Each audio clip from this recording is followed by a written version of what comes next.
Hello, welcome back to Starting Up and Right, Conversations with a Startup CFO. I am Trey Nicholson, your co-host. Joining as always is Ryan Keating, Startup CFO, Managing Partner of Keating Consulting Group, and your other co-host. Ryan, good to see you, man. Great, good to be back. Nice to talk to you.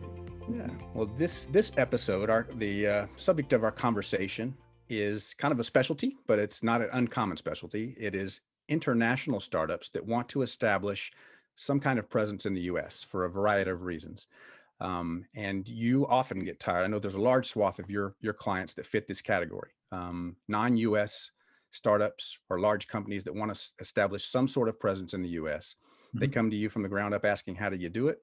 And oftentimes you reach out to today's guest, Niyant Kumar, CEO of Fernway Solutions, as one of your go-to partners to kind of help guide everybody through that process. So why don't you start by just kind of talk about your relationship with Niyant, with Fernway, and when do you reach out? Yeah, happy to. So yeah, I've had I think I've been working with Fernway and Niyant since the beginning. They've been around about 3.5, 4 years, and it's been a really tremendous value to our clients. When I'm talking to a client and the term international comes up, I immediately think of reaching out to Fernway. I mean, just at a very high level, that's how encompassing they are in terms of being able to help businesses navigate what it means to either be an international company that wants to start selling or having operations in the US, or going the other way, the US based company wanting to start to sell or reach out overseas. So, and I'm excited because, it is a very specific topic, but boy, for the clients that are in this situation, this is a really relevant and very, very knowledgeable firm that we love to partner with and reach out to. So looking forward to this conversation. Yeah. So with that, Niyant, you are now on screen. Welcome to the conversation. Appreciate you joining. Thank you, Trey. Yes, my name is Niyant Kumar at Fernway Solutions, and my personal background that's probably been touched on is that I'm a licensed CPA with a passion for helping early and growth stage businesses, in particular technology companies, on cross-border structuring, tax planning strategies, and compliance requirements in the US. Fernway Solutions as a business is a licensed accounting firm that works very closely with founders and businesses on tax advisory and compliance matters, and to optimize the overall corporate structure in the US. Nice. So let's start. Ryan, what's the first question you usually reach out to Niyant with?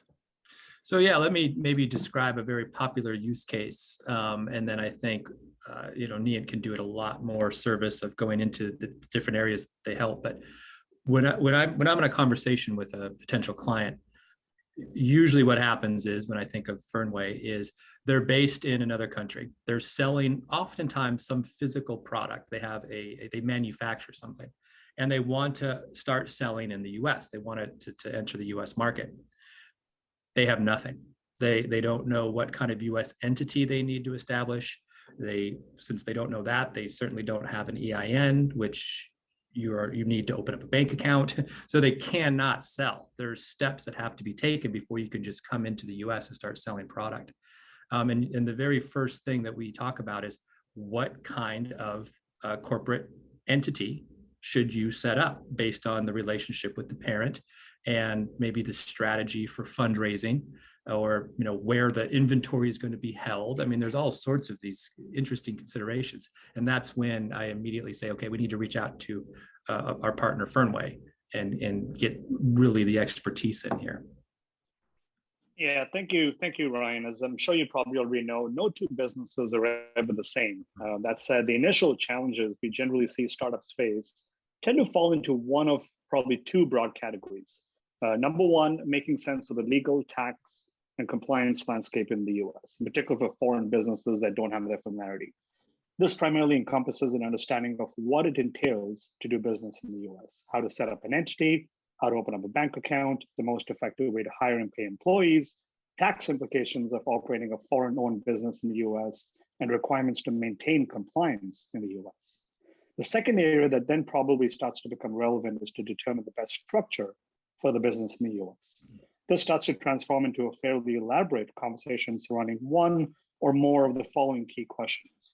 What type of entity to establish? If there are multiple entities as part of a corporate structure, which is quite common for a cross-border business, who should own whom? Which entity should the business use to raise external capital from investors? For technology companies, under which entity should intellectual property be located? What is the most effective way to move cash from one jurisdiction to another? Is my structure optimized from a tax perspective? Also, is my structure optimized from an exit standpoint? These are probably a few questions that we typically come across, but as an advisor, working with non-US startups really requires an initial and ongoing education process. So the founding and management team are quite aware of the requirements in the US, but also to ensure that our recommendations align with the objectives of the business. That's interesting. So I'd imagine the objectives. That's you mentioned every case is different. What are some of the first questions you ask of a startup, or the information you need to kind of even start to assess what the obstacles are going to be, or kind of what next steps are? Yeah, Trey, good question. I think a key step for us is understanding the business itself, the precise product and services that are being sold, who the target customer is, and the revenue model. These are fairly fundamental questions, but quite important before kicking things off. The next step, and probably the most significant, is to have a good understanding of the objectives of the company. So number one, what are the initial objectives of the founders? What is the primary intent of setting up an entity in the US from the founders' perspective? Number two, what is their growth strategy in the US? Is the business looking to build a team, to acquire customers, to raise capital, to set up distribution? Really getting an understanding of the steps the business envisions taking to scale operations, not just in the US, but in the global market. Number three, and probably exciting topic for a lot of our clients, is understanding the potential exit scenarios. Not all businesses are designed for an exit or even have an exit as their primary goal. That being said, businesses that are profitable often are more focused on managing a lean P&L and ensuring tax outflows are minimized. On the other hand, businesses that are looking to reinvest earnings into growth, in particular technology companies that are often keen on ensuring that their structure is optimized from an exit and shareholder level perspective, the tax implications of this are primarily influenced by the composition of the cap table, whether these are individuals or institutional investors. Are the founders residents of the US for some of the jurisdiction? Where is the potential buyer likely going to be located, which could sometimes be a difficult question, but an important one. Whether the business anticipates doing a sale in the future of its key assets or its entire stock. So all fairly loaded questions, but overall, without some context on these three key points, it is often difficult to really guide a business on how best to execute their corporate plans in the US. Once we have clarity on these areas, it can then become more practical for us to advise the business on the most effective corporate structure going forward.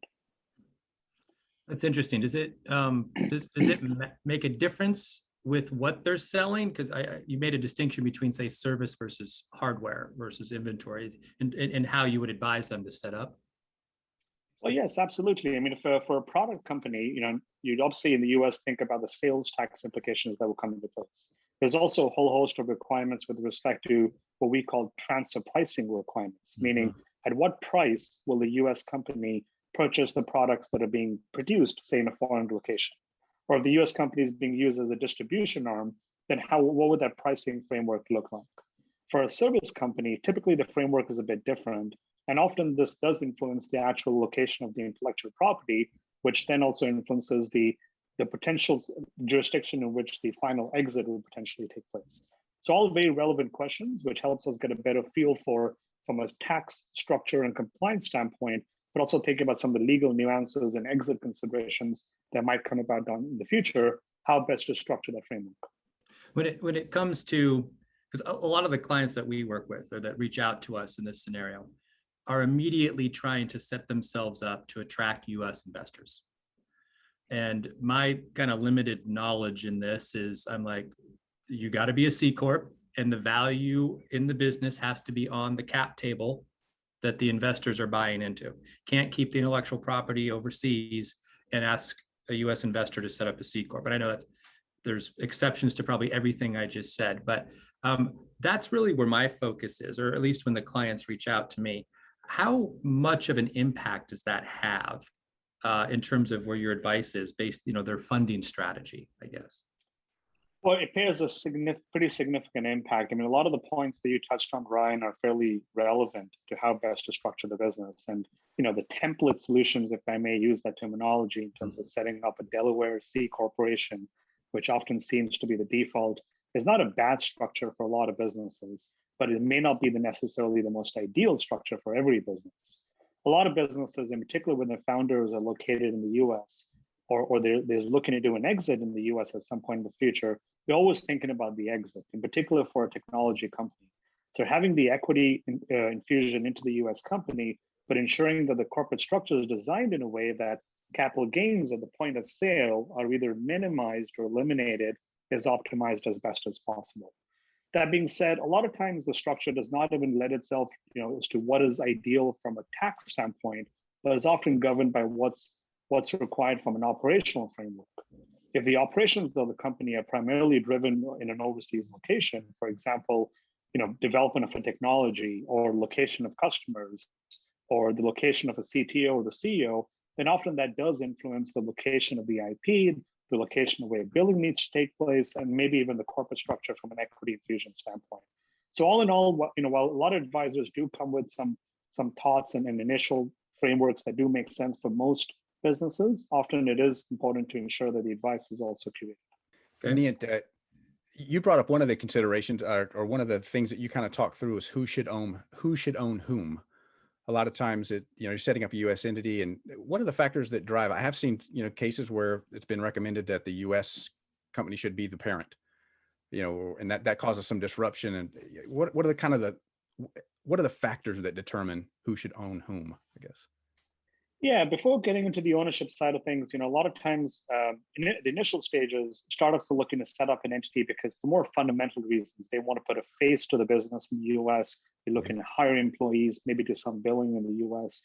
For majority of those scenarios, the corporate ownership structure typically does not have a material bearing. The ownership structure comes into play in usually one of a few scenarios. Number one being, which jurisdiction are you typically looking to raise capital? If that's going to be in the US, then likely the parent company would need to be the US entity to ensure that you optimize from an exit standpoint. You also want to start thinking about, where is the potential exit likely going to take place? And while that seems like a loaded and difficult question, it often boils down to, well, where's the value of the company? Where are the customers located? Where's the target market located? Where's the intellectual property likely going to be located? And that starts to then drive forward the discussion surrounding who should be the parent company of the group structure. A third component that's fairly technical starts getting to, well, what are some of the tax and cash flow and legal nuances that should also be considered? There's no point having a corporate structure which is generating profits or cash inflows, but to move that cash from one jurisdiction to another, or from the corporate structure to the shareholders or founders, starts to become very tax inefficient, then obviously that's not a good structure for any business going forward. So to ensure that you optimize from a tax perspective as well also starts to become relevant beyond just thinking about the exit and the initial capitalization of the business. And you used a good term, which I think most of our clients fall under, which is they're going to reinvest earnings to drive growth. So I imagine that puts them maybe in a different category than people that are trying to optimize cash flow and minimize tax and pull as much out as they can. What would you, it sounds like a lot of what you do is really almost interview the company. Like what are your goals? What do you want to get to? What are you trying to accomplish? What are the steps, I guess, that you would to take a company through to determine this? Do you just sit down and speak to them? Do you like to get your hands on their investor presentations, or how do you work with a company to kind of flesh all this out? Yeah, that's a good question. And that's something that I think has probably defined the framework in which we interact with our clients, Ryan, which is that, it's difficult for us to get too deep into providing advice without really understanding the business, as I talked about before, getting to know the business, getting to know the products that are being sold, getting to know their operational intent before putting forward any advice from a tax, legal, or corporate structure perspective. And in just recognizing that no two businesses, even though they may be in the similar, in terms of similar product or service field, are ever identical. And as a foreign startup looking to expand into the US market, you only know what you know. And this can often lead to a number of scenarios where founders and businesses with very limited knowledge of the US landscape often find themselves with a structure that leads to significant operational, tax, or legal or compliance issues in the future. In such instances, we generally find that it's imperative for advisors like us to ensure that we're partnering with our startups to ensure there's a constant flow of advice and information over time. Also, often there is sometimes an inclination by some startups to perhaps undermine getting professional advice in the initial stages of the business. On the contrary, we would actually argue that it is probably a critical junction for such startups to ensure that they're getting good advice up front, which then helps to optimize their structure and compliance framework in the future. When you look at a business and hearing the distinction to your question earlier about whether the business is profitable and potentially looking to reinvest some of that cash back into the business versus trying to ensure there's some distribution taking place to the shareholders, well, obviously that's going to impact a number of key questions surrounding what is the best framework, how to move cash from one jurisdiction to another, are there any dividend repatriation or tax optimization strategies that the company should be considering? And again, not ensuring that we're not moving forward with a template without understanding a clear sense of how the law is designed in such situations. That's a lot of things to take into consideration. That's interesting. I'll always tell clients that part of our value is knowing when to bring in the right experts, and especially when they ask about tax and when it gets into international and the structure. And I'll say there are people that dedicate careers to understanding this. And just hearing you talk through this right now, you can really get an appreciation for how many levels and layers of detail there are that you need to be able to understand to give proper advice. It's really interesting, and there's a lot of layers to it. You're right. There's no two situations that are the same, clearly. So, hey, Niyant, are there any common surprisingly difficult issues? You mentioned every case is different, but are there any commonalities? For instance, is it hard to set up a bank account? What are the things that, as a founder of a non-U.S. company coming to the U.S., what's going to surprise me that's hard to do in the U.S.? Well, oftentimes, in particular for foreign businesses, and particularly if you're coming from certain jurisdictions where it takes a fair amount of time, effort, or compliance hurdles to get a company set up, to get a bank account going, a lot of those frameworks in the US are quite optimized. Even during COVID scenarios, we've seen some delays in some of these processes, but overall, our experience has been that there is a fairly organized framework in the US. What a lot of foreign businesses often recognize when setting up a company in the US is getting a company set up is fairly straightforward and usually can be set up fairly quickly. The key is to ensure that you're getting the right advice, to ensure that you're clicking buttons and setting up the structure in the most effective way. Once the company is set up, you now have a legal entity through which you can legally contract and enter into contractual arrangements with customers or vendors or employees in the US. But obviously, to transact, you need to have a bank account. And while a lot of banks, ideally require an individual to be present in the US, a lot of international banks have built a framework to set up bank accounts in the US through their affiliates or other remote means that they have without having any of the directors, founders, or officers actually being present in the US. So those components have made setting a bank account relatively straightforward, although there are some nuances that businesses should be aware of. For example, the process involved in obtaining an employer identification number, which is a tax ID number that is required in the US to set up a bank account. And sometimes these scenarios can lead to nuances, which can cause fairly significant delays in the processing of an EIN number, which then delays the processing and setup of a bank account. So all key areas for a business to consider and ensure that they're working with a partner that can streamline that process. Yeah, it's interesting. We see the EIN, which you can only get once you have an established U.S. structure, being probably one of the very first and longest kind of hurdles to get over for these companies. And we've seen that expand during COVID as well. It seems to be it's taking many times as long as it used to get an EIN. So is that usually a requirement that you'll see with most companies you work with, that you get involved so early that they need to set up the initial US? I know when we bring you into a client, that's usually the scenario. But in the rest of what you do, I'm sure you work with other folks besides us. Is that also usually a first point? Companies reaching out to you do not have a U.S. structure and need to get the EIN to even set up the bank account? Absolutely, Ryan. In most cases, like any founder that's looking to go, all guns blazing and expand their operations in the U.S. at a lightning speed, often there's some hesitation to proceed until they've got clarity as to their plans in the U.S. As soon as those plans have been identified, the intent and desire to go forward with the incorporation process is usually fairly rapid, which usually means for an advisor like us, the expectation is to set up a company, get an employee identification number, assist to the bank account setup process as rapidly as possible. So yes, those areas do start to become fairly time sensitive. And as you mentioned, depending on how some of those processes are managed, for example, obtaining the EIN number, there's processes through which those can be obtained instantaneously through an online submission. There's also processes where, if not done appropriately, can take up to 6 to 8 months that we've seen happen with a number of clients during this COVID scenario. So again, ensuring that these steps are being done in the most effective manner is probably the best way to guide our clients. Niyant, how often does a client come to you and they've kind of already made a mess of things? Like maybe they've made some assumptions, maybe they didn't really set things up initially right, and you have to untangle some things. What are some mistakes that you see that should be avoided? Is that a fair question? I think Trey, to that point, there's a number of scenarios that we typically come across. One of the commonalities that we see with the businesses is, as I alluded to earlier, is really undermining the essential, the importance of getting good advice up front. And this falls into place in a number of different areas. The classic scenario that we typically come across as well, operations are fairly limited. So we believe that our compliance requirements are fairly straightforward. We'll get a tax return filed, and we don't see too many issues surrounding that.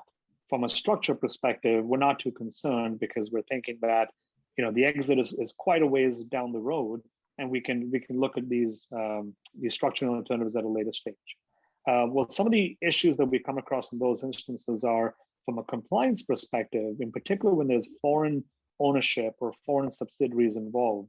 The US has moved to a regulatory system that requires a fair amount of disclosures with respect to that foreign ownership or foreign subsidiaries, and including any transactions that might take place between those parties. Non-compliance with those disclosure requirements, independent of whether or not the company in the US is profitable or not, and there's any tax implications or not, results in a fairly significant, usually a $10,000, $20,000 per form, per filing, per year penalty that becomes applicable on an automatic basis. So that on its own starts to become fairly relevant for a client to ensure that from a compliance perspective, they're getting the right advice and ensure they're working with a partner that is familiar with some of those nuances. From a structure perspective, some of the issues that we often see that come about is, well, thinking about, have you given adequate consideration to your cap table? Thinking about, where do you intend to raise capital down the road? In particular for foreign businesses that are located in an offshore jurisdiction that often set up an entity outside the US, and then at a later stage decide to flip that structure and make the US company the parent company because then now they want to expand into the US. They look to build primarily customers in the US, and they envision that the exit will also likely take place in the US.